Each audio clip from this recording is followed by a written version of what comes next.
कानपुर के अंदर कई ऐसी जगहें हैं जिनके नाम अजीबोगरीब हैं, जैसे झकरकट्टी, गुरुदेव, काकादेव, पटकापुर।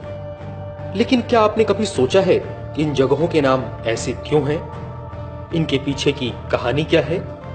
तो आइए आज हम आपको बताते हैं कि कानपुर के इन जगहों के नाम ऐसे क्यों हैं। परेड। जिस जगह को आज हम परेड कहते हैं, वहां दरअसल किसी जमाने में अंग्रेजों की सेना परेड करती थी, जिसकी वजह से उस जगह का नाम ही परेड पड़ गया। रामनारायण बाजार। रामनारायण बाजार का नाम मुंशी रामनारायण खत्री की याद में रखा गया, जो ईस्ट इंडिया कंपनी की फौज में थे। हुलागंज। वर्तमान हुलागंज का नाम सर ह्यू व्हीलर की स्मृति में रखा गया। पहले व्हीलरगंज पड़ा, किंतु बाद में वीर सेनापति हुलास सिंह उर्फ हुलावर सिंह की स्मृति को अमर रखने की भावना से जनता ने व्हीलरगंज को हुलागंज में परिवर्तित कर दिया। Halsi road. Collector S Halsi के नाम पर हालसी रोड बसाया गया।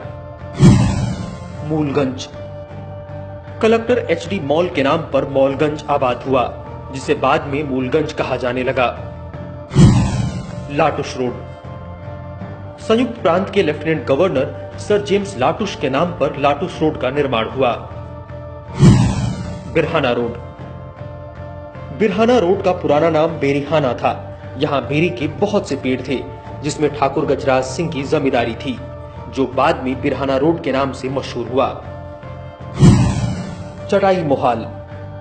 चटाई मोहाल में खजूर की चटाई तथा सिरकी मोहाल में सिरकी के पाल बनते थे, इसलिए इन मोहल्लों का नाम चटाई मोहाल और सिरकी मोहाल पड़ा। कोतवाली। साल 1857 में कोतवाली चौक उस जगह पर था जहां लाला कुंजी लाल का मंदिर है। इसके पास ही कोतवालेश्वर महादेव का पुराना मंदिर है। बाद में इस जगह का नाम कोतवाली ही पड़ गया। नवाबगंज। कानपुर कोहना के पास गंगजेवरा एक छोटा सा इलाका था। नवाब आसिफुद्दौला और जीरुल मुमालिक अवध ने जेवरा की जमीन पर गंज आबाद किया, तभी से यह जगह नवाबगंज यानी कि गोदामों का बाजार कहा जाने लगा। जूही।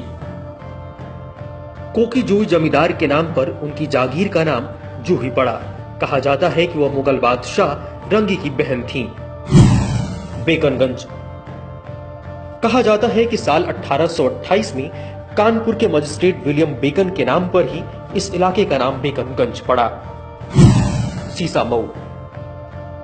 गोविंद चंद्र के अभिलेख से पता चलता है कि सीसा मऊ को पहले ससई मई कहा जाता था, जो बाद में सीसा मऊ हो गया।